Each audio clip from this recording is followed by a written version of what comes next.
iniciar a gravação. Fechou. Bom, pessoal, boa noite. Meu nome é Diego, eu sou um dos alunos do curso de Psicologia. Sejam todos bem-vindos e bem-vindas ao nosso encontro.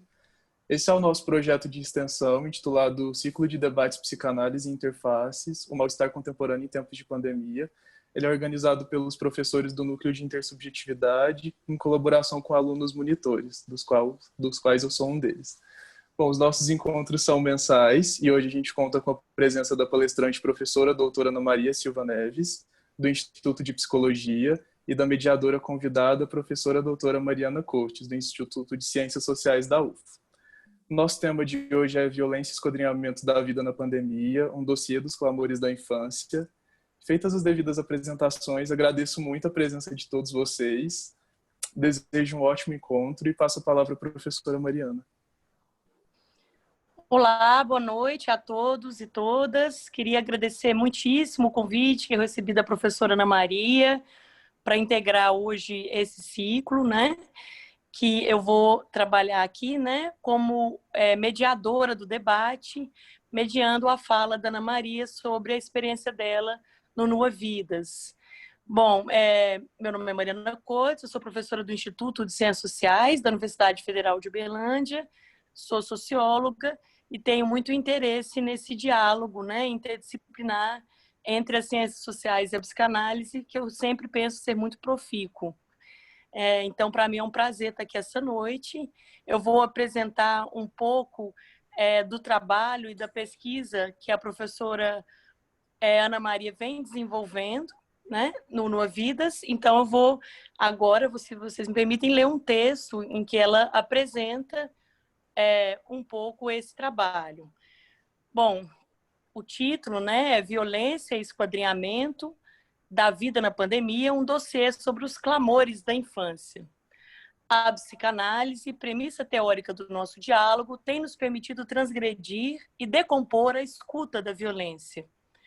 Questionado o valor da lei na ordem social, cabe aprender os desjeitos cruéis de uma política excludente, organizada na esfera mordaz, na lógica do sacrifício e da penúria em tempos de pandemia. Não há trégua. Trancafiadas e desamparadas, as crianças, reféns do desmonte, são assombradas pela rotina da violência. O acolhimento às crianças, especificamente aquelas atendidas no ambulatório Nua Vidas, do HC-UFO, Núcleo de Atenção Integral a Vítimas de Agressão Sexual, nos meses da pandemia, tem nos permitido compor um dossiê caótico que desvela a época do mal. Ou seja, parece haver algo em cena ainda não capturado por nós. Não parece mais violência, mas algo além, ainda sem nome. As avalanches e desbundes sociais, econômicos e políticos do país, com seus comandantes em infantaria armada, têm produzido o trágico da pandemia, o apagamento da infância. Bom, com isso, eu passo a palavra.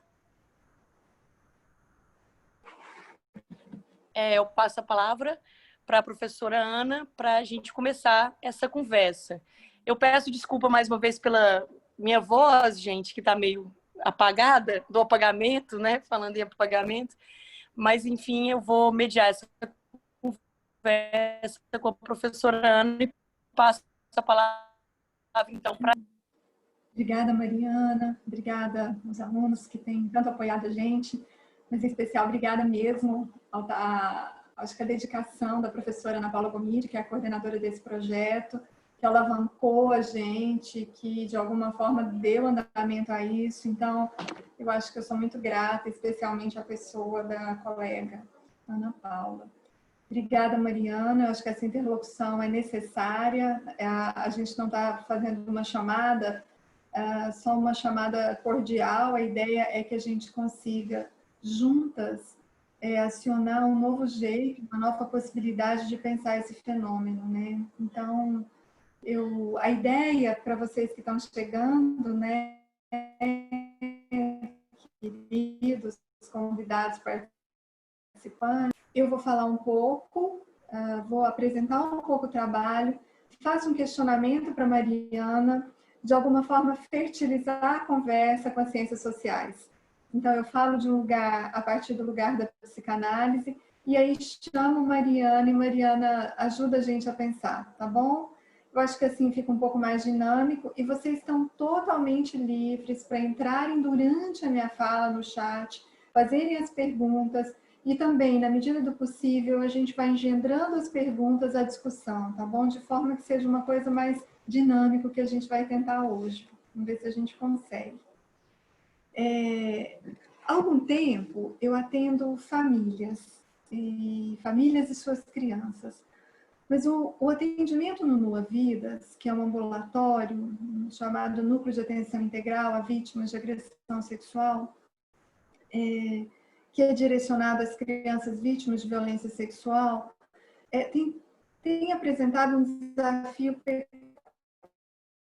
peculiar. A gente acolhe em equipe interdisciplinar crianças e suas famílias. Apesar de haver uma prerrogativa de que esse acompanhamento deve acontecer ao longo de 6 meses, a gente tem criança que permanece em acompanhamento por mais tempo e outras que ficam por menos tempo. Depende da avaliação da equipe.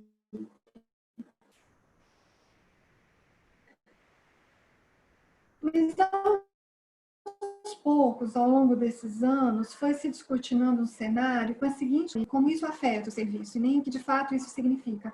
Mas afetados estamos, felizmente. A frase que nos toma sempre no serviço é como a gente sai exausto, encharcado, e não parece haver algo ali que se contenha. Parece que persiste uma insistente demanda que nos cobram novas clínicas que são sociais, que são históricas, que são políticas. Então, apesar dessa estranha sensação que a gente sai, algo parece que vai dando um tom e vai se clareando. São famílias que exigem uma escuta implicada, que se desdobra em camadas que acessam devagarzinho a nossa história. São famílias que exigem uma escuta potente e, como diria La Roça, uma escuta tombada. Não tem uma escuta pronta, eu nunca sei o que fazer. Eu não sou um sujeito da experiência, um sujeito ereto, né? Sou um sujeito tombado, como diria Heidegger. Ali no ambulatório, nada se firma para além da dúvida, gente. Dos medos, das histórias. Essas histórias que elas precisam ser criptografadas e que pedem socorro por tradução e por uma apropriação. Então, esse é o modo como o método psicanalítico vai nos ensinando a nos sustentar ali no ambulatório. Nos ensina de uma fala de uma criança que dizia: eu tenho 3 pais. Você tem pai?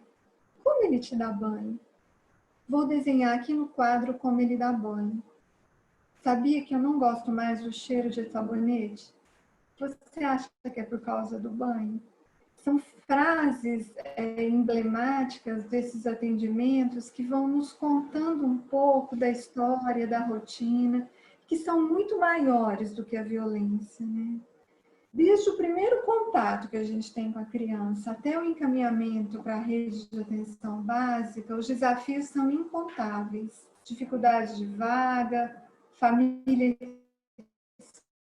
que desistem do acompanhamento, mudam de casa, enfim, famílias que se perdem na rede, apesar dos diferentes esforços institucionais. Pois bem, com essa apresentação geral do cenário que nos acomete, interessa agora, para mim, compor um pouco uma leitura analítica que permita imergir, ou seja, fazer um mergulho peculiar nos atendimentos do Nua Vidas nos tempos de pandemia. A gente atendeu março até final de março, paramos abril e retornamos no iniciozinho de maio. A gente só parou um mês, porque os casos continuavam a chegar no pronto-socorro, aguardando por continuidade no ambulatório. Então, aos poucos, os casos foram criando um formato novo. a gente já não entendia mais só um caso de incesto, mas a gente socorria crianças roubadas da cena escolar, ilhadas em casas amontoadas, silenciadas num campo de tortura, exiladas na cena incestuosa. Silenciadas porque a gente sabe, e tem autores importantes, o Barbosa é um deles, que eu chamo para conversa, que o incesto é um segredo de família mais fundamental de todos.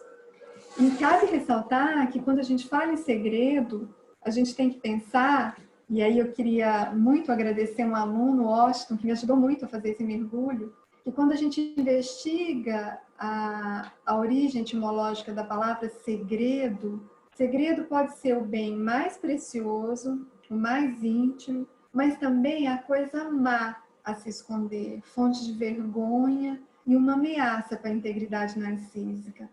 Tem um autor, o Fraise Pereira, que ele fala que o segredo é meio de prazer, no entanto, a sua retenção, ou seja, reter, guardar um segredo, pode ser fonte de desprazer. Então, os segredos, apesar de envolver o silêncio, eles têm efeito e forma, ocupam espaços e provocam deslocamentos e deixam pistas. Então, essas crianças silenciadas na pandemia têm chegado numa condição outra, que eu ainda não sei nomear. Eu acho que eu diria em nome da equipe, não sabemos nomear. E aí surge a questão, que eu já dividi com alguns colegas. Será que o que a gente atendia antes não era violência sexual, era uma outra coisa? Ou será que era violência sexual e agora é uma coisa outra, sem nome? E aí queria chamar a Mariana para ajudar a pensar isso, né? Pensar o silêncio, o incesto, o segredo e como as ciências sociais podem ajudar a gente antes de eu seguir um pouco com isso. Bora, Mariana, me ajudar?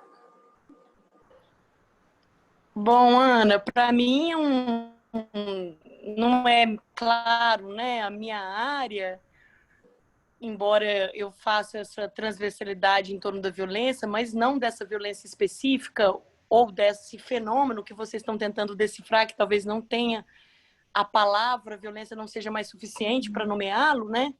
E eu acho muito bom do ponto de vista epistemológico quando a gente começa a desconfiar dos conceitos, né?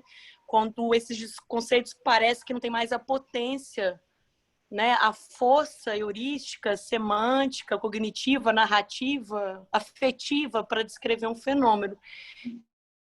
Então eu acho interessante você falar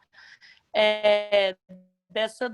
Eu fiquei pensando muito nessa questão do segredo, né, e da vergonha, porque, como a gente até já havia conversado antes, né, tem um livro de um filósofo político muito interessante, que talvez vocês já conheçam, né, chamado George Agamben, que tem um grande empreendimento filosófico chamado Homo Sacer, e um desses livros que compõe esse grande empreendimento é O que Resta de Auschwitz.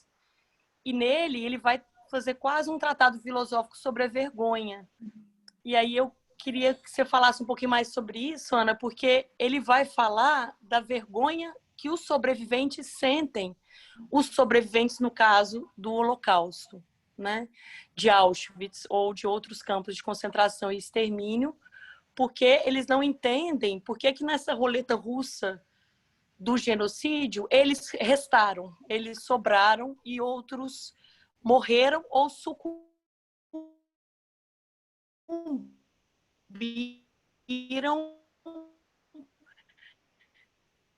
subjetivamente ao processo de vontade nos próprios campos. Se mantinham vivos, mas como mortos-vivos, ou como os muçulmanos.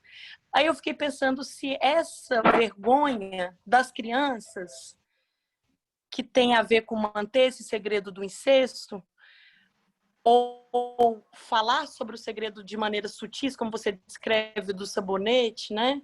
Ele não é também uma vergonha de um sobrevivente ou de uma tragédia. Em que medida a gente poderia comparar se é possível, né, comparar essas duas experiências históricas, enfim, que, claro, são imensamente diferentes, mas conservam essa mesma característica da vergonha, porque ele vai dizer que a vergonha, o Agamben diz, é aquilo que você não pode arrancar da sua pele.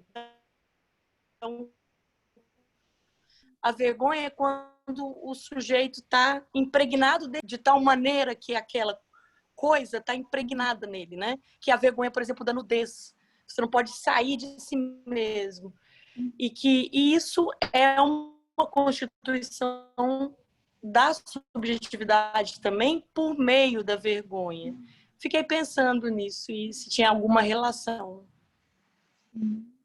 Eu acho que as palavras barbárie, desenvoltura, passaram a compor o imaginário do serviço na pandemia. Os números e as estatísticas, né, Mariana, que apontam para um aumento significativo dos casos de violência, em especial contra a criança e o adolescente na pandemia, fazem a gente pensar na dor, mas isso também começava a nos convocar para um lugar de testemunho. Então, é esse lugar de testemunha que eu acho que eu gostaria muito de enfatizar nessa conversa com vocês, e de forma que os registros nos prontuários começaram a ter efeito de uma escrita dossiê. E é sobre isso que eu acho que circunda a discussão de hoje, né? Como que essa criança que não tem a quem falar, não resta mais ninguém, até para falar da sua vergonha, da sua culpa e dos seus mal-estares, passa a ter no ambulatório um único espaço. Então, a nossa função, o nosso lugar tem uma torção, há um deslocamento de escuta. O Birman tem um texto dele, né, um livro muito épico, né, que é o Caderno sobre o Mal, e fala uma coisa que me chama muita atenção e que ajuda a pensar esse momento. Ele vai falar que a chamada segregação, que caracteriza a experiência social atual do Código de Solidariedade, e aí vem uma desorganização dos laços sociais. Então, isso nos lança, eu acho que lança o serviço, lança as crianças, lança a sociedade a um limiar de insegurança tal que a gente fica sem qualquer proteção de um suposto soberano. Não há um soberano, né? Então, acho que a gente fica lançada à condição de incerteza, de uma coisa que ele vai chamar, né, em impressão do Santo Agostinho, de vida nua. Então, com uma inexistência de uma vida efetiva, a gente sobrevive. E eu acho que é isso que a gente vai vendo nessas crianças, né? Uma parca sobrevivência. E eu acho que a gente precisa ir reconhecendo, e inúmeros autores ajudam a gente a pensar, que com tudo isso, a gente começa a viver uma crise absurda da representação. Porque os horrores cometidos, né, contra essas crianças, os horrores cometidos na atualidade, eles escapam a possibilidade de representar. Então, especificamente no Nua Vidas, o que a gente começa a ver é que começam a chegar crianças menores, crianças muito pequenas, confusas, com claras, as falas imploram conexão e uma investidura transferencial outra, que eu acho que a gente não vivia antes. E chegam também os meninos, muitos meninos. Houve uma sexta-feira que nós atendemos 8 meninos e foram marcados aleatoriamente, nenhuma menina. Tudo isso como um fenômeno muito novo, né, e que a pandemia trouxe nessa enxurrada de ataques, né. Chegaram muitos, mas a gente sempre se pergunta, e quantos não chegaram, né? Então, além de chegarem crianças desorganizadas, apáticas, muitas vezes pálidas, sujas, com frieira, piolho, chegam também crianças exaustas. E aí, essa exaustão parece fazer sentido porque eles foram retirados dos espaços físicos reais da escola, da pré-escola, e o contraturno da casa violenta. Então, restaram sim instituições de proteção, saúde, assistência, delegacias, fórum, mas isso não basta, né, para se fazer criança. Então, além dessa trágica cena social, essas crianças chegam titubeando quanto ao vivido. Então, a gente sempre fala em equipe, se foi violência, eu não sei, apenas sei que doeu. Se foi crime, eu não sei, apenas sinto que foi péssimo, foi horroroso. E se foi abuso, não. Não é só do campo do excesso, é violento, é ruptura, né? E a gente só afirma que não podia. E me lembro de várias cenas e de várias falas das crianças, mas eu queria voltar com você, Mariana, porque tem um livro importante que eu gostaria de fazer registro e que ele me apoia muito na fala de hoje, que é o Catástrofe e Representação, e que tem uma pergunta fundamental, né? E eu vou trazer essa pergunta pensando que se em plena pandemia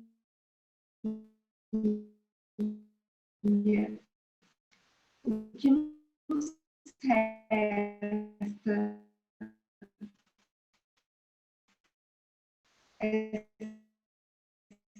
ser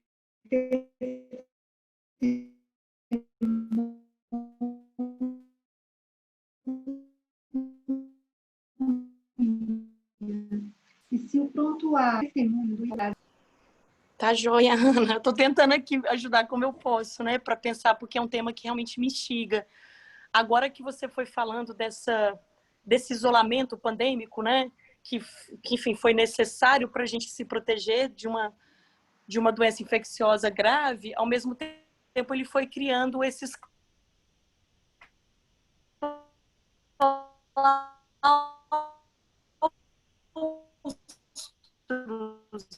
né, privados que uma metáfora, mas para pensar, porque a criança não tem escape desse espaço, né? Ele não tem outras formas, a criança não tem outras formas de mediação, porque não tem a escola onde se detecta por vezes problemas, né, com a ajuda de pedagogos, psicólogos, assistentes sociais, enfim. Então eu fiquei pensando como isso se agrava e que essa crise das representações que você fala, me parece que é uma crise de como representar o que a gente está vivendo, e eu acho que o que a gente está vivendo tem uma dimensão macro-sociológica, né? A gente está vendo nascer movimentos extremamente violentos de extrema-direita no mundo todo e no Brasil especificamente. Eu acho que esse contexto macro ele rebate no contexto micro e o contexto micro, por sua vez, rebate no contexto macro. Então, quando a gente está falando do que vocês estão falando, esse fenômeno que estão descrevendo tem relação com isso que está vendo. E eu acho que aí a provocação que eu faria assola todo o século XX diante das atrocidades do século XX, e por isso a literatura do testemunho se torna tão premente, mas ela tem a ver, a crise da representação, ao que me parece, com essa crise das mediações, que é isso que você estava falando do Joel Bima, né? Como que os outros laços vão sendo rompidos, e quando você não tem mais mediação, a violência não tem mais possibilidade de ser traduzida por mais nada, então ela se torna pura violência, né? Não tem uma mediação da palavra. E eu acho que a Hannah Arendt ajuda a gente a iluminar esse fenômeno, porque quando ela vai descrever o cenário que permite a ascensão do nazismo na Alemanha, o que ela está falando é uma crise de todas as formas de mediações políticas que até então haviam, né? Sejam formas como sindicatos, partidos, organizações profissionais, gremiações profissionais, todas as redes de sociabilidade vão se esfacelando e vão se arruinando e formam o fenômeno das massas violentas que vão seguir o líder totalitário, né? Então, eu fico me parecendo que esse mundo da casa, que antes era o mundo da proteção, quanto uma rua agressiva e violenta, se torna ele mesmo um mundo violento, né? Esse mundo da casa. Porque esse mundo da casa é o que restou das ruínas desse esfacelamento social. E que no Brasil, claro que se a gente fazer essa genealogia, a gente pode ir mais longe, mas tem a ver, eu acho, com junho de 2013 e as crises das formas de mediação política e essa construção direta da fala sem mediação das redes sociais e da violência das redes sociais. Enfim, aí eu não sei o tanto que você acha que dá para alinhar ou tecer uma tessitura social do macro e do micro. Eu não sei o quanto você concordaria com isso, Ana. O que você acha? Faz muito sentido, Mariana, porque quando a gente atende as crianças em meio aos não ditos da pandemia. Então, acho que essas crianças são versões desses não ditos, né? E que chegam de forma muito atropelada ao serviço. Então, é isso mesmo, a gente segue decifrando o que a gente tem chamado de uma fala caótica, porque aos nossos ouvidos também essa fala diz da violência, né? Muitas vezes, a partir do afeto, fica claro que essa criança foi violentada. Mas essas crianças não têm mais um escape real, né? Elas não têm mais a escola, elas não têm mais nenhum interlocutor a quem contar.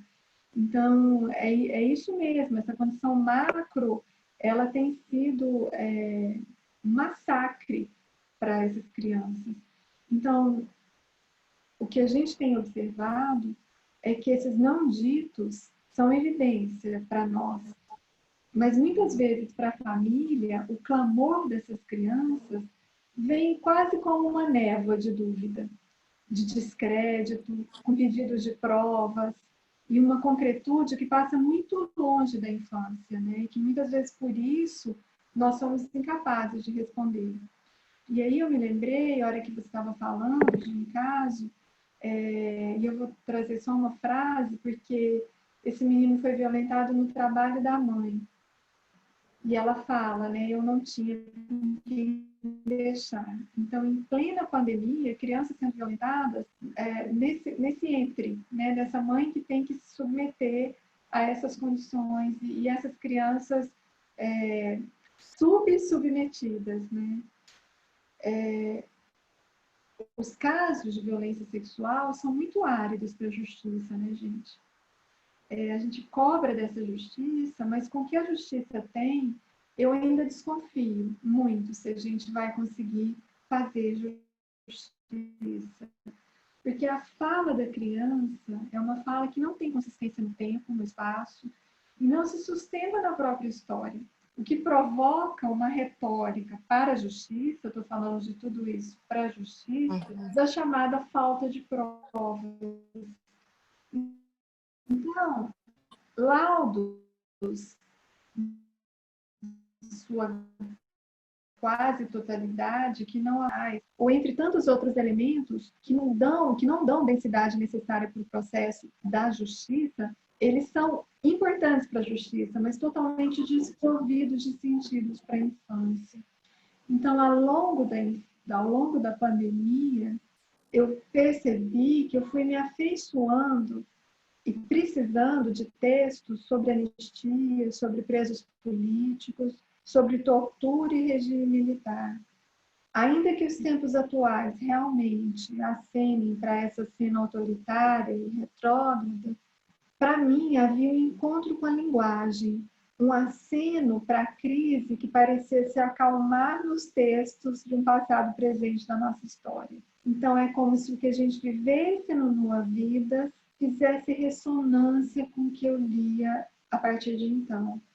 Então, eu atendemos, né, e parecemos suportar as demandas da infância ao entender e mergulhar no passado de uma era antidemocrática.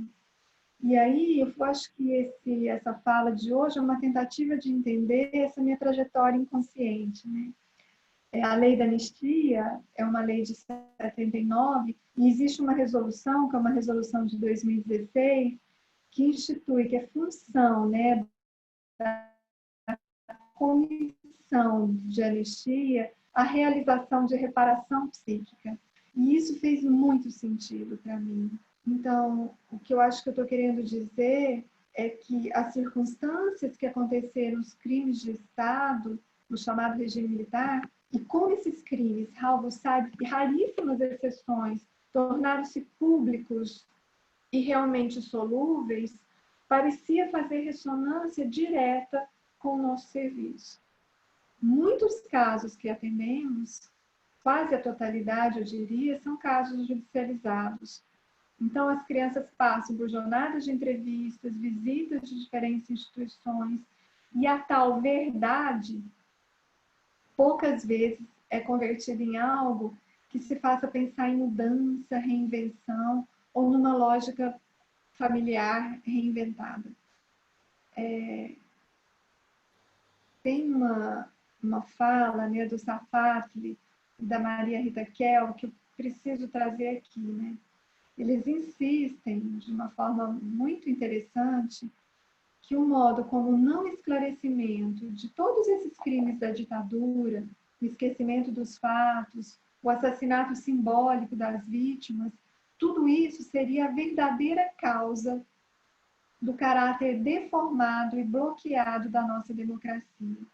Quando eu vou lendo esses textos, algo então vai fazendo muito sentido.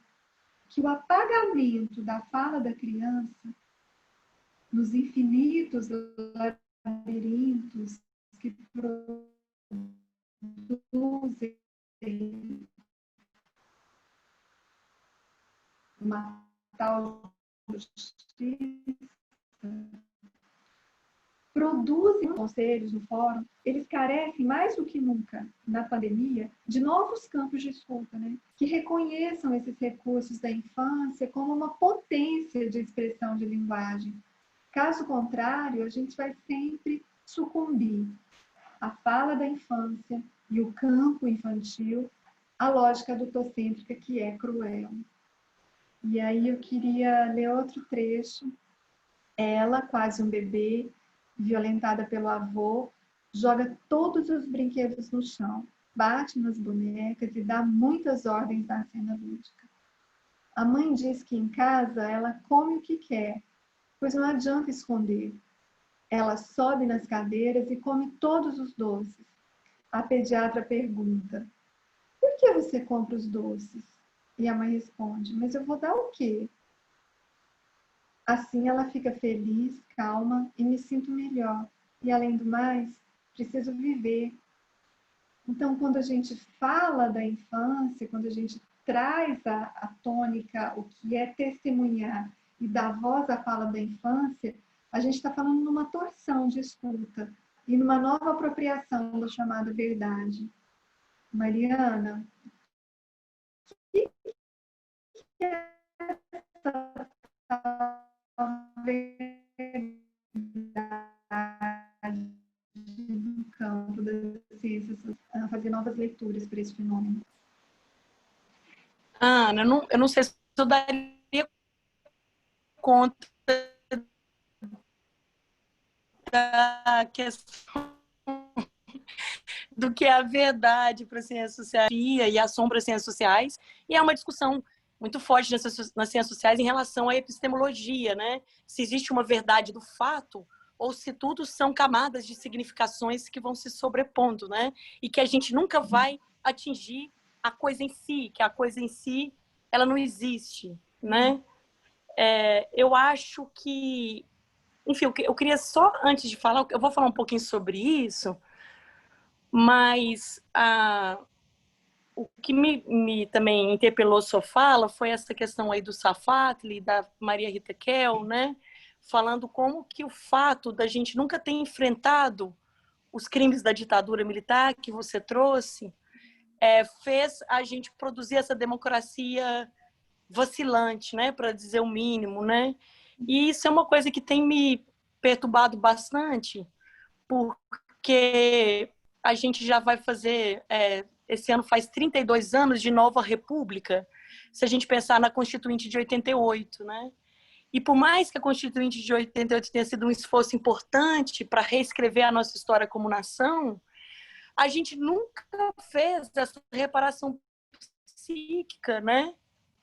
Que aí, talvez o termo comissão da verdade, para voltar ao tema da verdade, que era a questão de trazer a público os crimes cometidos pela ditadura militar, talvez nem tenha sido o termo mais correto, porque eu acho que essa literatura do testemunho, ela está tentando perseguir alguma coisa muito mais insondável, muito mais difícil de agarrar, muito mais indevassável, né? Que não é a coisa em si, que é o que você está falando da literatura da prova, né? Que todo o sistema judiciário é construído em torno, né?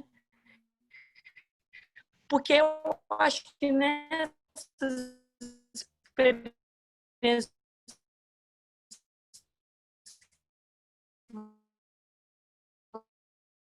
você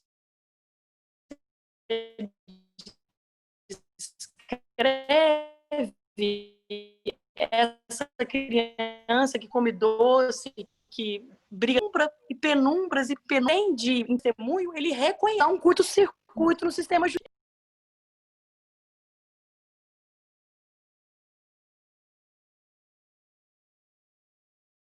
O seguinte,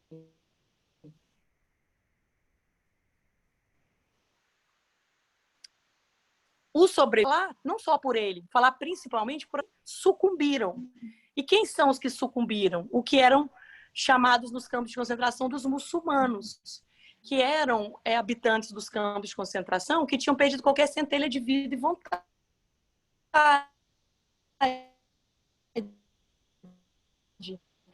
Se você chutasse ele, ele ia cair no chão. Se caísse uma sopa, ele não fala assombrado a vida inteira com essa figura, porque ele diz, o muçulmano é aquele que fitou a górgona, ele olhou para a Medusa. O que você não pode fazer, senão você vai se dessubjetivar completamente, ele fez. Só que ao fazer isso, ele perdeu qualquer processo de subjetivação. Então, o paradoxo do Primo Levi é esse, aquele que pode falar que é o sobrevivente, não tocou o fundo. Aí a metáfora, eu acho que é você, Ana, e vocês que atendem. Vocês podem falar pelas crianças, mas vocês não tocaram o fundo. E as crianças que tocaram o fundo dessa violência, elas tocaram o fundo, mas elas não conseguem falar. Porque elas têm essa fala que, como você diz de uma maneira muito bonita, implora por conexão. Ela tem puro torpor, pura perplexidade, ela não tem como traduzir, ela traduz em gestos, né?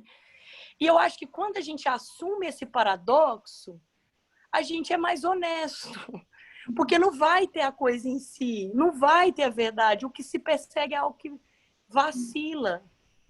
E eu acho que quando a gente deveria enfrentar os crimes da ditadura, deveria ter sido nesse sentido também. Não é a verdade, é algo, outra coisa, que é vacilante, que escapa, que some, que foge, né? Que permeia, sei lá, nessa linguagem do Deus do Catarri, linhas de fuga, né? Que é desterritorializado. Enfim, eu acho que, enfim, a verdade como coisa em si não faz sentido. Mas a ética do testemunho que persegue os restos dessas falas, os restos dessas experiências, os restos desses gestos infantis, esse eu acho que é o que a gente tem que perseguir. E enquanto você falava, eu me lembrei muito também do trabalho da Lívia, não sei se a Lívia está por aí, mas que é como todo esse sistema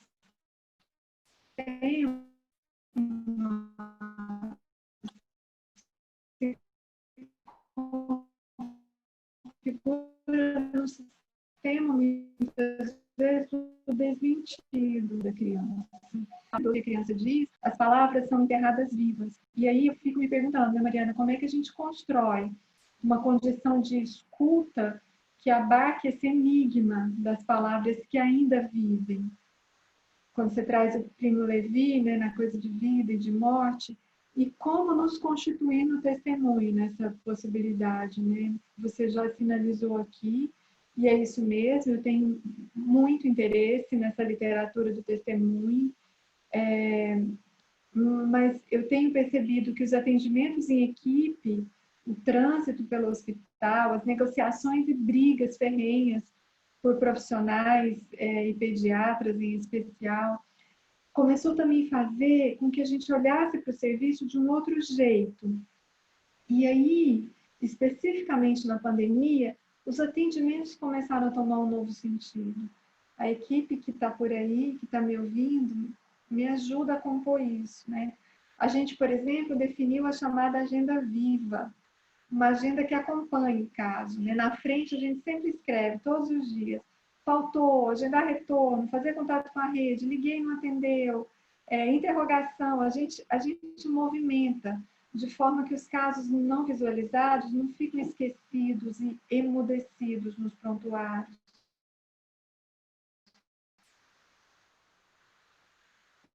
A gente começou a agendar toda dia, mas sim, porque isso é humanizar, porque isso é olhar de um outro lugar, né? Ou seja, a gente tem tentado, estranhado, a gente se aproxima e a gente tem se amado. Outro dia, nós em equipe falamos uns para os outros, né? Que a gente se admira e a gente se ama. Eu acho que quando a gente começa a fazer isso, vai dando um novo tom para o serviço e para o jeito de fazer. E quando você vai citando esses autores, eu fui anotando um monte aqui, né?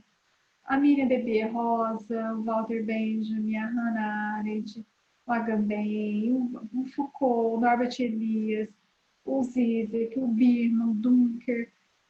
São autores que vão ajudando a gente a fazer uma coisa que eu acho que a Debye fala muito bem, que é tomar a política como a ação entre as relações. Isso é a chave de sentido das intervenções, né? Ou seja, o ponto de partida do atendimento é o sujeito que nos faz interrogar sobre as condições necessárias para atendê-lo, e não o contrário, e não o sujeito que se submete aos atendimentos, né? Eu me lembro, certa vez, vou trazer mais um trechinho, são escritas no meu diário, contamos em equipe para uma criança sobre o seu corpo, sobre os exames e os tratamentos necessários. Ela perguntou se o que acontecera com ela era um crime. E nós olhamos para ela e dissemos que sim, que o que tinha acontecido com ela se configurava num crime. Ela falou: eu sabia. Que bom que vocês podem me ajudar a contar para outras pessoas isso. Mas para minha mãe não, viu? Porque ela não pode entender. Então, quando a gente é capturado por falas assim, essa é uma fala, né, da pandemia, a gente vai se observando e vendo que a gente faz um serviço, a sustentação da tentativa de um serviço ético, né? E o que é um serviço ético? Ele tem que ser pautado numa prerrogativa de direitos fundamentais. Não tem mais jeito, né? Não é uma escuta para mim, não é uma escuta do campo que se coloca ali, é um escuta do campo social. E aí fui percebendo, Mariana, que algo se anunciava na nossa escuta e que me chamava muito para instigar e ler o que se chama clínica do testemunho no Brasil, né? A clínica, o projeto Clínicas do Testemunho, que é um projeto que dá origem a um livro, né? É um modelo de intervenção muito próprio, que faz referência a atendimentos a pessoas ligadas à experiência da ditadura. E eu sou fisgada por essa condição, né? Por essa condição do testemunho, e aí trazendo um pouco a psicanálise, o testemunho como cocriação, em que a posição do sujeito frente ao vivido ela é constantemente refabricada, ou seja, eu não sou testemunha do fato, não há um fato a testemunhar. Então, esse livro, porque é uma clínica do testemunho, e as considerações que eles vão trazendo, me deixa muito valente assim, para entender uma coisa difícil, que a gente não pode prescindir do Estado enquanto agente de reparação. Uma coisa é uma coisa, outra coisa é outra coisa, né? A gente não vai abdicar pela luta de responsabilização dos crimes dos agentes de tortura. Exatamente como eu me sinto com relação às crianças. Mas é fundamental não perder na minha escuta o efeito do reconhecimento. Então, a gente tem entendido um reconhecimento que opera numa experiência subjetiva das pessoas, e no nosso caso, as crianças. Eu me lembro uma vez que, e aí, quando a gente vai tecendo o prontuário enquanto um dossiê, ou seja, um prontuário que se legitima a partir dos elementos da minha escuta, e não só que referendo o que a justiça quer ouvir. E eu me lembro certa vez que eu fui chamada como testemunha de um caso, e a autoridade me perguntou: e essa criança sofre? E ele continua: a senhora pode descrever esse sofrimento? Então, naquele movimento, eu entendi que quando a gente, enquanto equipe, produz um prontuário forte, um prontuário chamado prontuário dossiê, a gente vai até os limites da chamada justiça para sustentar o que essa criança tem.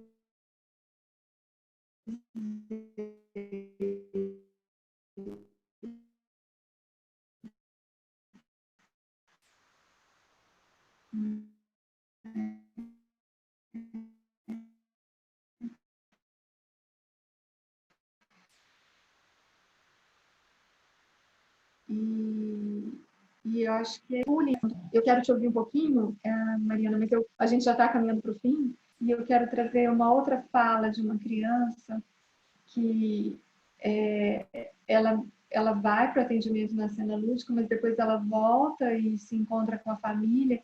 E quando a gente pergunta: você quer falar? Você quer pedir alguma coisa para alguém, para pediatra? Você quer se queixar de alguma coisa? E ela fala que ela queria contar uma coisa. E ela pediu para falar a sós, lá fora. Fui com ela e ela sussurrou no meu ouvido que a história da irmã era verdadeira e que era importante me dizer aquilo para ela aliviar seu coração. E é muito importante, né, como nesse dia eu chorei, porque quantas vezes a gente ouve histórias das crianças e são histórias muito impactantes. Mas quando você vê a irmã se colocando e se posicionando nesse campo da testemunha, isso ensina a gente a se reposicionar também na escuta, né? E aí, Mariana, eu acho que eu quero voltar para você com o seguinte questionamento, né? Porque a gente está entendendo que o sofrimento que não é narrado, ele se apodera do corpo, ele se apodera da existência do sujeito, né? Porque ele se inscreve no psiquismo de uma forma enigmática. Ele é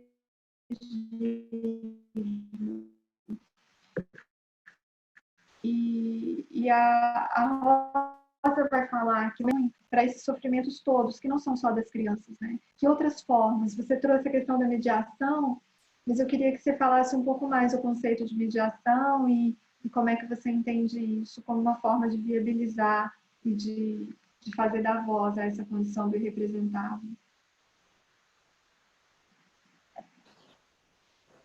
Ana, então, isso que você falou dessa menina que diz assim, né, e pergunta: foi um crime? E aí vocês dizem para ela: sim, foi um crime. A sensação que eu tive é que parece que ela voltou a habitar o humano, né? Ou seja, o que eu vivi, essa outra pessoa sabe descrever para mim, e isso tem um valor legal, e eu fui afrontada minimamente nos meus direitos. É claro que ela não precisa formular nesses termos, mas é que a palavra voltou a ter significação, né? Ela voltou a ser partilhada por um outro num espaço intersubjetivo. E eu acho que, claro, isso já é uma forma de mediação das mais importantes, né? Eu tenho um menininho de 4 anos e toda vez que ele se certifica comigo assim: mamãe, isto é isso, e eu digo: filho, ele se sente feliz das coisas mais pequenas do cotidiano, né? E ele diz assim: eu sabia, né? Ele está habitando o mundo comum, porque ele só vai saber que aquilo é comum quando eu certifico para ele que aquilo é comum. Então, você reconhecer um ato de violência como ato de violência e como criminoso, você está habitando o mundo do humano de novo. Você está pegando, como diz a Hannah Arendt, né, uma aflição privada e dando uma tradução pública para ele, pública no sentido de comum, no sentido de partilhada. Né? Então, a Hannah Arendt, quando ela vai lá nos gregos, ela está preocupada com isso exatamente. O que é a política para ela? É a ágora. E o que é a ágora? A ágora é o lugar em que a aflição privada é traduzida numa questão pública. Que eu acho que é isso que o trabalho de vocês está fazendo para essas crianças. Está habitando o mundo comum, de novo. Eu estou saindo desse mundo privado, que é o mundo que não tem a mediação da palavra. E eu estou habitando o mundo público, que, por definição, é mediado pela palavra. Né? A palavra que implica nessa cocriação do testemunho. Eu achei muito bonito você falar que o testemunho é uma cocriação. E é isso mesmo, você está cocriando com a criança essa experiência, junto com a irmã, como nesse caso último que você cita, junto com outros membros da família, e aí você vai habitando o mundo comum. Porque eu acho que a análise, né, eu sou da sociologia, eu penso há muitos anos, o sofrimento que não é narrado, ele é um sofrimento insuportável, ele apodera do corpo. Eu estudei na minha tese de doutorado pessoas que vieram do campo e eram diagnosticadas com depressão e tomavam remédio, mas a linguagem psiquiátrica dos diagnósticos e dos tratamentos farmacoterápicos não traduziam o que elas sentiam. Então, elas permaneciam sem tradução, um sofrimento que não tinha tradução. E eu acho que hoje a tarefa, né, extremamente importante da psicanálise, eu acredito que seja também a tarefa da sociologia, é oferecer essas traduções públicas para as aflições privadas, né?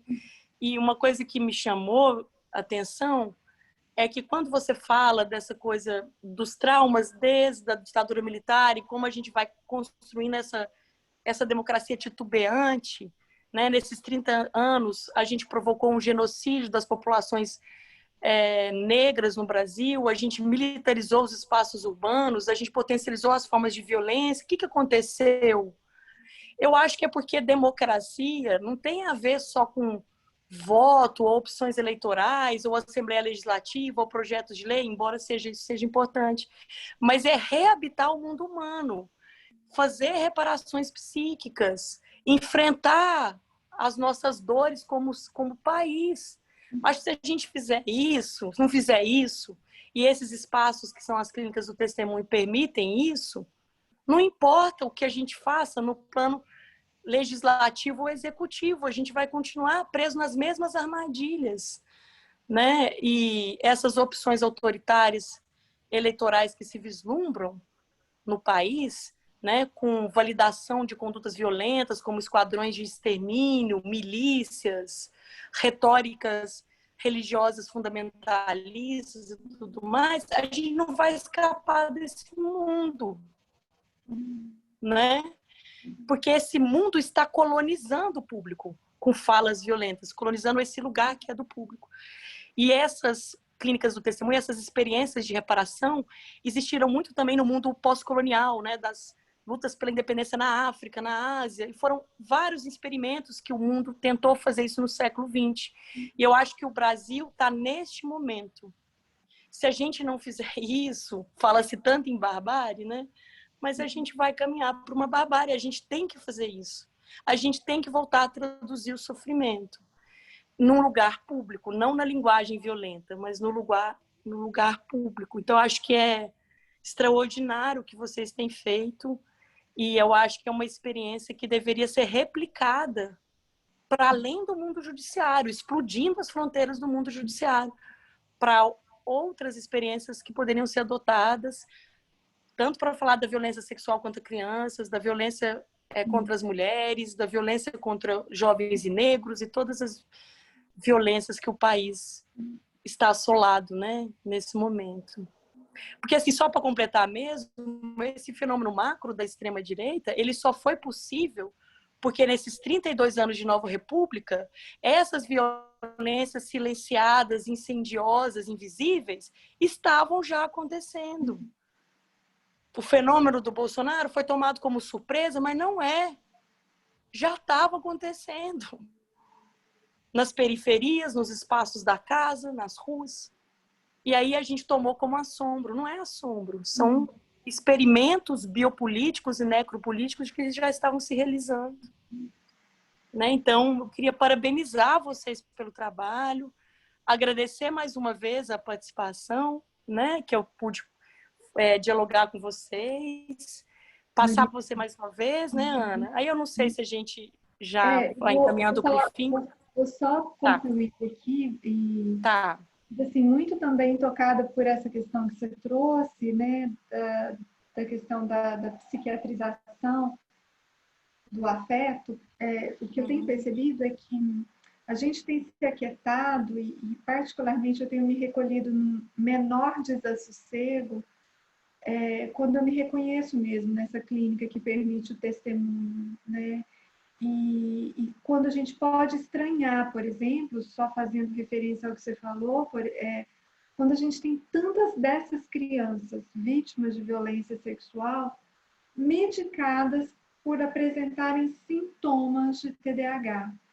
Então, aí a gente tem se perguntado, será que nesses casos que essas crianças têm como sintoma a hiperatividade, esse não constitui um núcleo conflitivo central?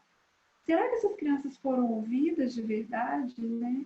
A gente tem estranhado, por exemplo, tantas histórias que se repetem transgeracionalmente e com mães e filhas violentadas sexualmente, avós e numa mesma família e nunca a gente conseguindo fazer uma escuta de ruptura, né? Uma escuta que faça furo nessa condição. A gente tem estranhado os relatos que falam, por exemplo, do desejo de morte, de morrer, mas a gente também começa a ouvir em tempos de pandemia relatos de pessoas que querem matar, ou então relatos de pessoas que sabem de pessoas que mataram e esquartejaram outras pessoas. Então, é uma clínica de um excesso absurdo, doloroso, né? As famílias, elas têm nos trazido o horror, a crueldade, e felizmente a gente ainda estranha. E aí, gente, para concluir, e agora concluir mesmo, eu queria falar só um trechinho, uma coisa rápida, mas para dizer que o Nua Vidas, ao compor a rede, isso para a gente é muito importante, a gente compõe a rede também num lugar de escuta especializada, que é uma escuta muito ligada à questão do legal, né? Que é uma prerrogativa da Lei 13431, e é essa escuta de testemunhar e de anotar e de registrar, mas para servir ao processo. Ser da rede não pode confundir o que a gente tem chamado de congregação da demanda jurídica existencial com a escuta genuína da infância, né? Então, o desafio é fazer uma escuta oblíqua. E eu vou falar um pouquinho disso. E aí, eu quero só trazer um texto da Lúcia Serrano Pereira, que ela fala o seguinte. Ela retoma Berger e Balboa e ela fala: para uma criança, é essencial que um olhar oblíquo da mãe, ou desse cuidador, primeiro, possa introduzi-la numa realidade que seja outra coisa do que seria uma correspondência direta a essa realidade. É preciso que ela introduza um significante. Há certas mães que, em relação ao corpo desse filho, não conseguem fazer esse olhar oblíquo, mas sim um olhar direto, procurando adivinhar o que se passa ali, como se o bebê fosse um objeto real ou mesmo uma prolongação imaginária do próprio corpo. De uma outra maneira, gente, o que a gente está chamando de olhar oblíquo permite algo como uma leitura, um longo trabalho de suposições, associações, dos equívocos e uma certa colocação da pergunta para a criança: o que você quer? Pode ser que venham respostas diferentes, mas tudo isso vai se expandindo, sublimando, fazendo uma alquimia de uma passagem. Então, eu penso que o nosso desafio nessa escuta, nessa clínica do testemunho, é mesmo obliquar. nosso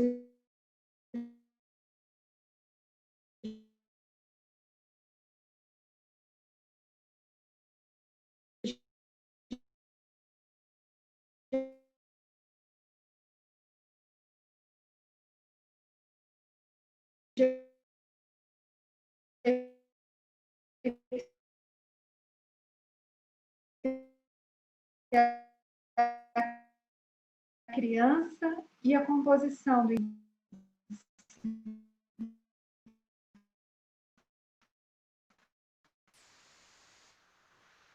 e se isso se sobrepõe à escuta do que a gente chama do desamparo discursivo. Professora Ana Maria? Professora? Bom, acho que ela caiu, gente. Vou pedir para ela repetir assim que ela voltar. Opa! Professora Ana Maria? Peraí, a senhora está mutada. Vou pedir para a senhora... Repetir, tá? Caiu completamente. Tá bom. Voltamos. Estou nas últimas palavrinhas, tá bom? Mais 1 minuto e eu fecho. O que eu quero dizer é que se a gente tiver uma escuta que busca pelo fato, e se essa escuta da escuta do fato se sobrepõe à escuta do desamparo discursivo, aí o testemunho se perde, né? Aí se perdeu o sentido do propósito do serviço. Daí o registro, os prontuários precisam ser feitos a 4 mãos, a escrita e a escuta interdisciplinar, com revisão do colega. A gente escreve o prontuário, quase sempre vem um outro e se posiciona e opina, com acréscimo, com ressalva, e aí a gente vai tecendo o chamado dossiê, que documenta, mas acima de qualquer coisa, ele assegura o testemunhar das aflições e dos transbordamentos de uma infância na pandemia. Acho que era isso que a gente tinha para começar a conversa, e acho que agora seria interessante dialogar um pouco com esse público e entender como é que esses comentários e a nossa conversa, né, Mariana, chega para todo mundo e se isso faz sentido para vocês. Vamos conversar um pouco, gente? A gente pode começar com as perguntas que a professora Ana Paula fez e digitou no chat. Ou então, não sei se são perguntas retóricas, mas ela digitou algumas perguntas no chat que poderiam gerar uma reflexãozinha bem rica. Diego, você pode apresentar as perguntas? Oi, eu posso sim, mas se a professora Ana Paula também preferir. Você gostaria, Ana Paula, de ter a palavra para fazer os comentários? É bom que eu faça um resumo aqui, porque as falas, eu queria parabenizar as duas, né? Parabenizá-las. Extremamente rico esse diálogo, aliás, transcendeu, né? Eu acho que mobilizou todo mundo aqui no grupo pelos comentários que eu tenho visto. Eu fez pensar em muita coisa.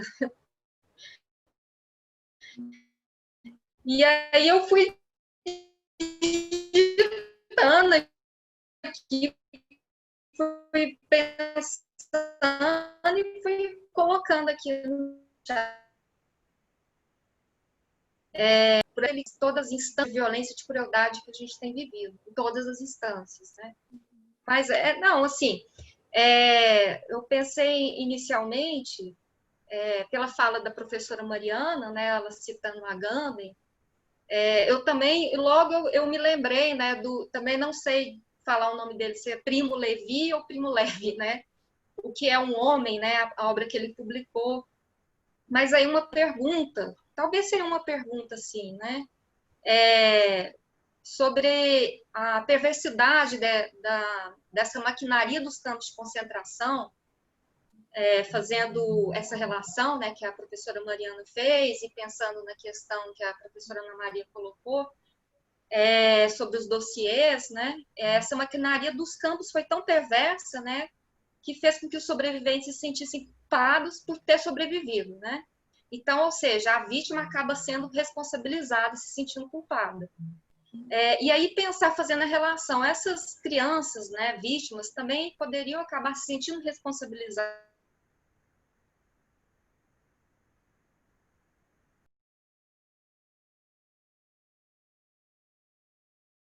do todo, né, desse todo que a gente tem vivido, dessas formas específicas hoje de violência, né, que a professora Ana Maria veio aqui relatar, né? Então, eu fiz essa questão, e até pensando também que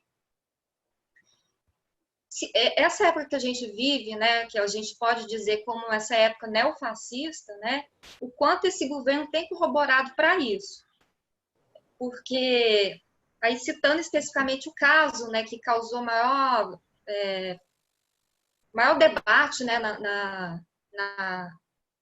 enfim, na publicidade, foi bastante debatido, que é o caso da menina recentemente, eu esqueci de onde ela era. A menina de 10 anos que foi estuprada durante 5 anos, né?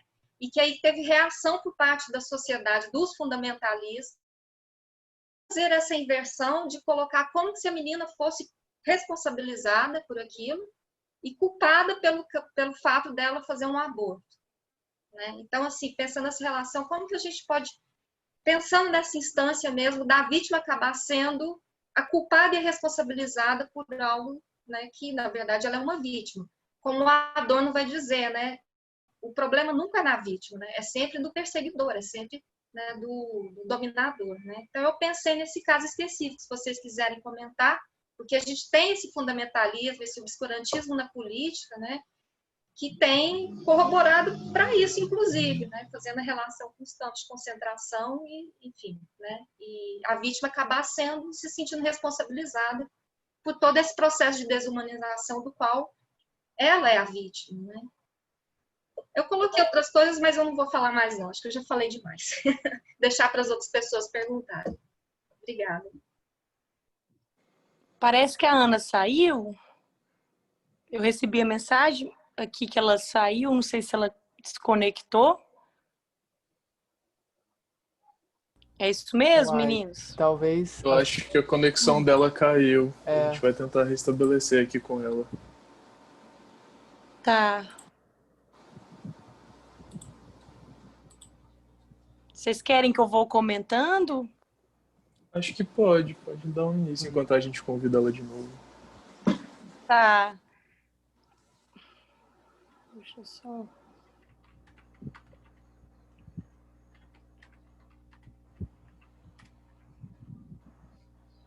Ana, foi você, né? Que perguntou, né? Desculpa aqui que eu me perdi um pouquinho. Sim, sou eu. Ana Paula, né? Tá. Ana, não, acho que faz todo... Eu quero que, claro, né? Depois a gente... Se a Ana perdeu, a gente também passa para ela a questão. Eu acho que isso que você falou faz todo o sentido do mundo mesmo, né? Que a Hannah Arendt vai falar que a coisa mais perversa que o nazismo produziu foi transformar a vítima em carrasco. E isso em vários níveis, né? Porque uma das atrocidades mais absurdas dos campos de concentração, esquadrões formados por judeus, que eram encarregados de selecionar as pessoas que iriam para as câmaras de gás, os corpos, levar os corpos para o lugar depositados, que eram os Sonderkommandos. Inclusive, quando a Hannah Arendt sobre eles, ela até o que ela estava fazendo era responsabilizar os judeus pelo próprio extermínio. Mas não era isso, ela estava denunciando uma máquina de terem sofrido essas violências, e isso pode gerar esses casos absurdos, mesmo como foi o caso da menina grávida, né? Que foi perseguida, né? O médico do hospital teve que colocar ela num carro, ou seja, não bastasse o que ela já tinha passado, ela ainda teve que passar por essa violência, né? Então, a parte desse movimento são com essas posições vezes é como que esse discurso é construído em torno de uma fala também violenta, né? Porque parte desses discursos, por exemplo, eles vão se apoiar muito mais no Antigo Testamento e na ideia de um Deus dos exércitos, o Deus punitivo, o Deus vingador, e não a virada do Novo Testamento, que seria o Deus do amor, enfim, do perdão, da caridade, né, da fraternidade. Então, você tem uma releitura da própria Escritura que vai dar ênfase nesse Deus dos exércitos, né, o Deus da guerra, o Deus violento.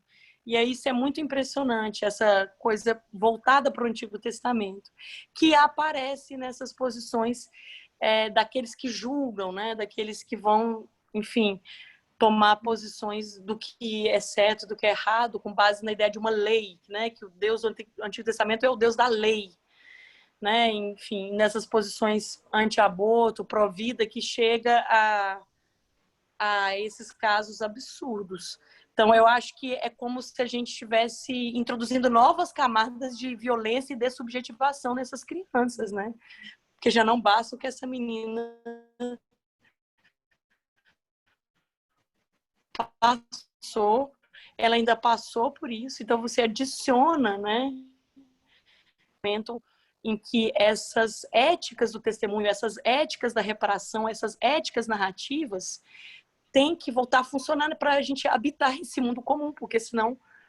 E eu acho que o governo Bolsonaro, nesse caso, ele é mais resultado, ele é mais efeito desses experimentos dos nossos 32 anos de república do que causa, porque a gente pensa muito nele como uma causa, mas a gente tem que entender a genealogia dele, ou seja, a pergunta lá, né, que o Agami vai retomar, como isso foi possível. Quando a gente olhar para a eleição do Bolsonaro, a gente tem que primeiro se perguntar como que ela foi possível. E ela foi possível porque tem 30 anos de experimentos de...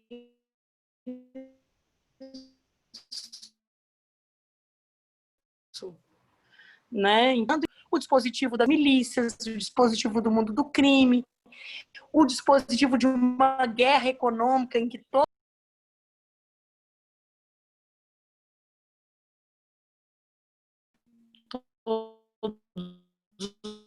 os dias hoje. Acho que seria isso. Não sei se a Ana voltou. Voltei.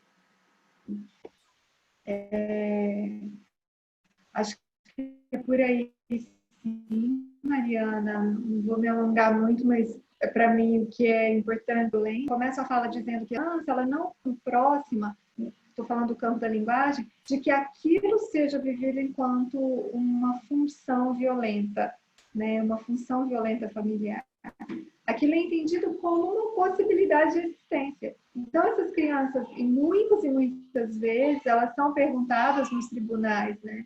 Por que não demorou tanto a falar? Ou então, os advogados dos acusados, por que ela ficou tanto tempo calada? Será que era verdade? Mas não, a lógica é outra. Ela ficou tanto tempo calada porque, em momento algum, anteriormente àquele furo, né, aquela ruptura, ela entendeu aquele ato como um ato de violência. Então, psiquicamente, o que a gente observa, e que eu queria muito enfatizar, é que não há um interesse do grupo no estudo da violência sexual. Há um estudo muito importante, então, quando a criança, e a gente tem que entender que o laço social, que todos os laços são perpassados pela violência. E quando há violência, há ruptura. Então, no caso específico da criança, há uma ruptura no campo psíquico, numa ordem libidinosa, ou seja, quando essa criança começa a descobrir o efeito do corpo no espaço, na cena pública. Então, a gente tem recebido um número crescente de adolescentes que se automutilam como um espaço único público de grito da dor. Então, quando você vai contando, né, dessas referências dos campos de concentração, eu vou me dando conta dos campos de concentração domésticos. E isso não é uma metáfora simples. Quando a gente tem as estatísticas que são gritantes, que mostram os principais violentadores estão dentro de casa, a gente tem um campo localizado no campo da esfera afetiva. Então, alguns autores chamam os chamados violentadores de predadores psíquicos, e é um termo muito instigador, né? Porque instiga a gente a pensar se há um predador, há presas, né? Há sujeitos sem lugar de escape, sem lugares de escape, exatamente como os campos de concentração. Então, vai mostrando para a gente, na pandemia, um lugar de horror. Acho que é isso que vale a pena a gente enfatizar. Mas sigamos, vamos ver mais o pessoal e ver que outras ideias vêm por aí. Bom, a gente também tem uma pergunta aqui no chat da Maura Heloísa Xavier, que perguntou o seguinte: trabalho na área da educação e já passei por uma situação assim, onde o aluno me contou o crime e pediu para não contar para a mãe, além de negar acompanhamento psicológico. Nessa situação, quais medidas devem ser tomadas? Quando a criança conta, em especial se for uma criança, é muito importante, não sei se a Maura ainda está aí, é muito importante na hora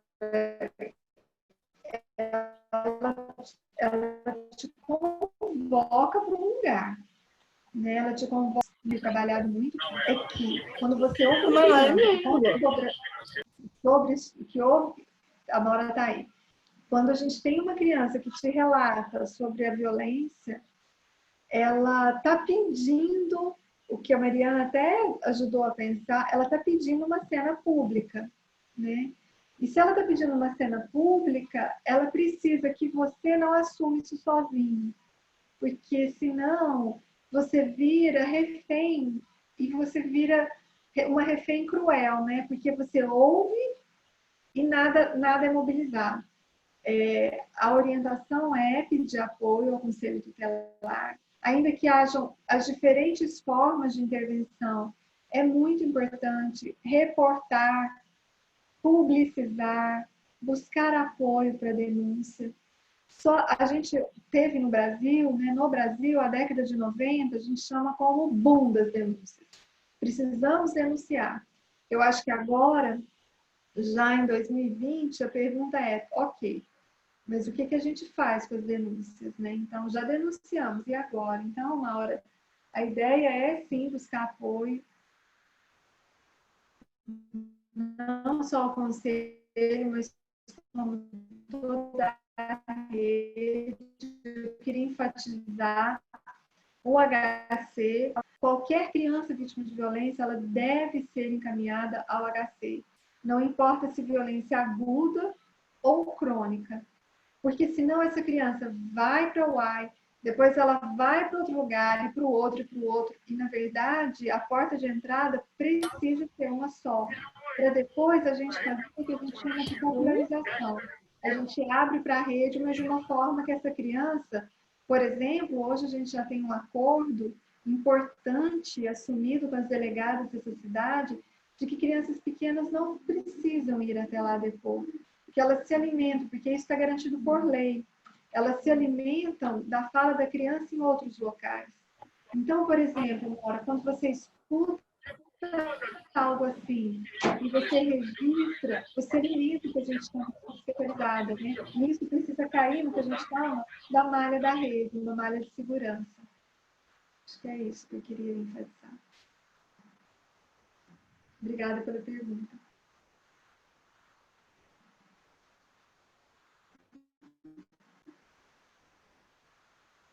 A gente tem mais gente querendo falar? Tem uma aqui que é interessante, permeia bastante a nossa prática no Movidas, que veio da Letícia Domingues. Ela comentou que são inúmeras as afetações, que é muito potente ouvir participar desse encontro, agradeceu a professora Mariana e a professora Ana Maria e deixou o questionamento. Fiquei me perguntando, dentre tantas questões, como circunscrever a questão do sigilo profissional com relação a isso que tu traz, Ana, como prontuário dossiê. como vocês, como equipe, pensam sobre até onde registrar nos prontuários pela questão do sigilo?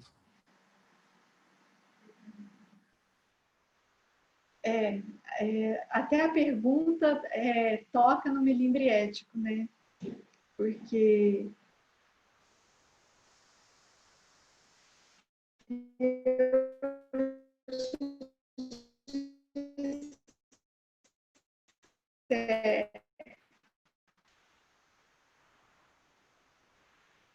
eu acho que eu vou responder com uma frase, a gente conta tudo. Eu acho que é assim que a gente tem se posicionado diante dos prontuários. Algumas coisas não cabem lá. Algumas coisas não podem estar lá. E aí a gente leva para um outro lugar, que é a nossa discussão, que é a nossa composição de... Ana, eu posso... Porque a gente percebe que muitas vezes aquelas informações, da forma como constam no prontuário, podem muitas vezes muito mais prejudicar a criança do que ajudar a explicitar o que ela está sentindo. Por causa de haver uma confusão, de não haver clareza. Então, a gente entende que o prontuário chamado, que eu estou tentando denominar prontuário dossiê, ele precisa registrar muito dessa infância, precisa dizer como essa infância fala. E não só apenas responder o que os nossos colegas do direito falam com as 5 perguntas. O que, como, onde, quando e quem. Né? Eles falam, olha, se vocês escrevem isso, essas 5 coisas, a gente não vai precisar perguntar de novo para a criança. Não, mas a gente não quer responder só isso, a gente quer falar outras coisas. Então, mas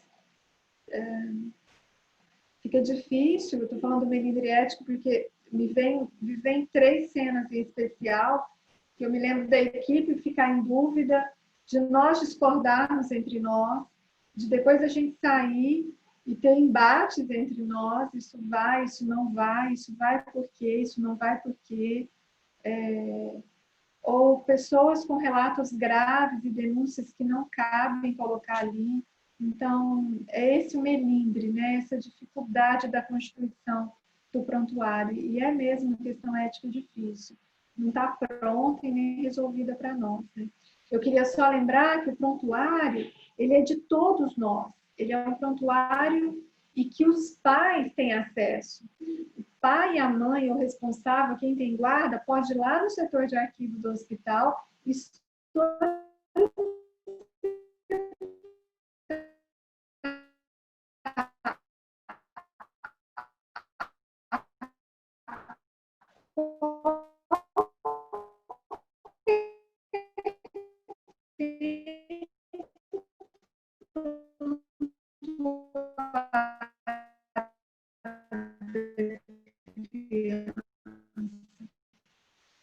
isso significa chegar na casa, o que a gente está escrita no prontuário.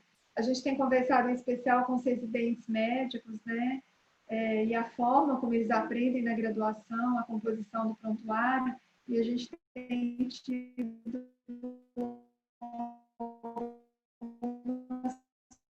trocas sobre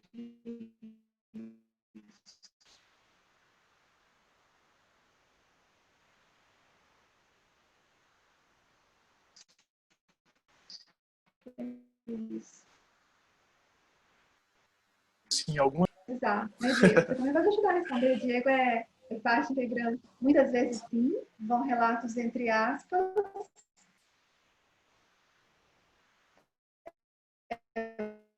Muito interessante, porque no teclado, nosso teclado no hospital não tem aspas, aí vem entre aspas. E acho importante, quando ela enfatiza alguma coisa, como essa criança, né? Quando ela fala, é crime? Então, assim, ela faz uma pergunta, não tem outro jeito de escrever isso. Sim, a gente tem relatos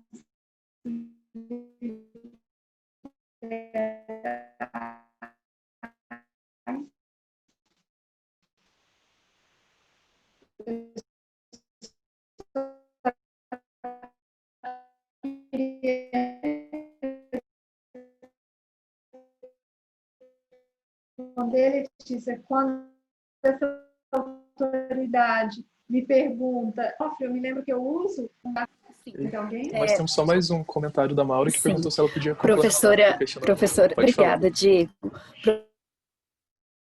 Professora Ana Maria, a minha dúvida, né, é o seguinte, por exemplo, hoje esse aluno já é maior de idade. Na época que houve o relato, né, assim, que o aluno relatou para mim, né, eu havia passado, né, assim, né, que ela não queria. E hoje, ela, por ser maior de idade, qual seria, assim, a postura, tanto como pessoa, né, assim, como profissional, como cidadã, e perante e a postura, a minha postura como servidora, né, de lidar com a situação, ou se for possível ainda rever essa situação. Eu fui clara?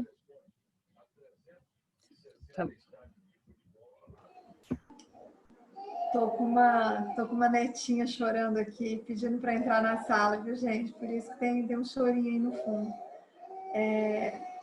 Maura, eu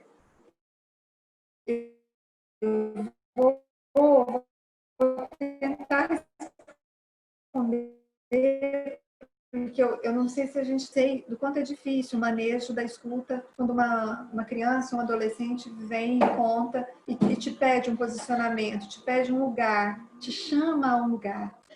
Quando isso é definido institucionalmente, é um pouco mais fácil.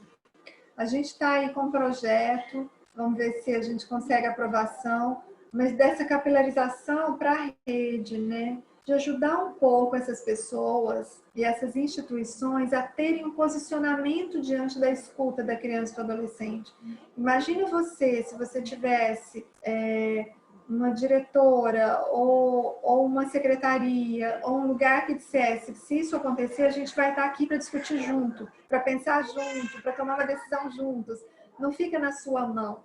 Porque isso é um fenômeno. A criança não está contando para você um fato. O adolescente não está relatando um episódio. É um fenômeno. Essa pessoa que fez isso está fazendo com muitas outras. Essa criança que está vivendo, ela não quer que conta porque ela tem medo, ela é ameaçada, ela está, de alguma forma, acuada e ela precisa de ajuda.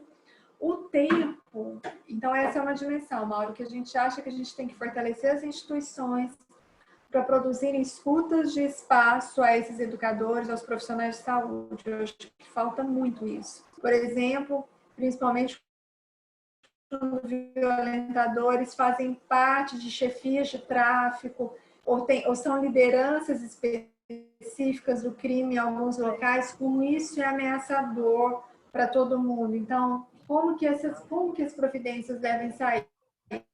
Elas devem sair do campo institucional, não do campo pessoal. Mas, infelizmente, a gente... Eu moro... Eu sou de patrocínio, né? Então, o que eu vejo, ainda assim, é mais burocrático, porque hoje o nosso sistema de saúde funciona da seguinte forma, né? Caso haja necessidade de um encaminhamento para um psicólogo, né? A escola encaminha uma solicitação escrita, se o aluno for menor de idade, a gente passa para o pai, se ele for maior de idade, assina e leva. E aí entrega no postinho, o postinho faz a triagem que encaminha para o setor responsável. Então, às vezes, passa até ano sem esse aluno ser atendido, entendeu? A maior dificuldade nossa para encaminhamentos psicológicos está nessa burocracia, sabe? E aí tem se tornado, assim, muito difícil. Então, é igual eu falei, às vezes a gente, ainda mais, assim, às vezes a nossa formação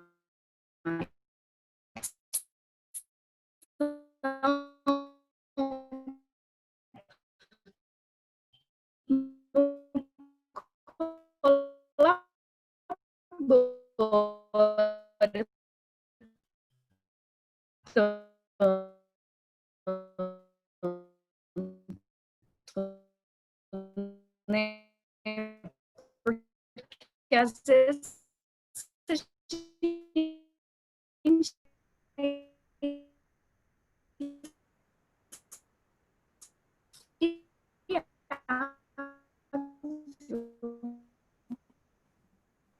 né? E só concluindo, a questão da prescrição do crime depende do tempo. E aí precisa existir aí nossa sistema jurídica, além da retaguarda da enfermagem. Então, qualquer dúvida é importante, vocês podem contar com a gente para essa retaguarda de esclarecimento jurídico, tá bom? Obrigada. Eu que agradeço, obrigada. Acho que tem mais comentários? Não, no chat esses foram os comentários até então. Uhum. Acho que a gente pode encerrar então, por causa do adiantar da hora, né? O que vocês acham, gente? Quero muito agradecer mais uma vez quem esteve conosco. Muito obrigada, Mariana. Eu acho que esse é um primeiro pontapé. Eu acho que para vários outros encontros que a gente precisa ter e aproximações necessárias para compreender, eu acho que fenômenos tão complexos como a questão da violência. Então, quero muito agradecer quem esteve com a gente. Tem uma menininha esmurrando uma porta aqui. Que entrar a qualquer custo. E é isso. Obrigada demais, gente. Ana, só queria agradecer também mais uma vez o convite. Para mim é sempre muito prazeroso e enriquecedor quando a gente faz essas pontes, né? Fizemos por meio de alunos, já fizemos por meio de bancas, né? Isso. E eu sempre aprendo muito, sair daqui já com alguns insights para pensar questões que é isso, a sociologia tem seus limites também, né? E onde a sociologia acaba, a psicanálise entra, eu acho.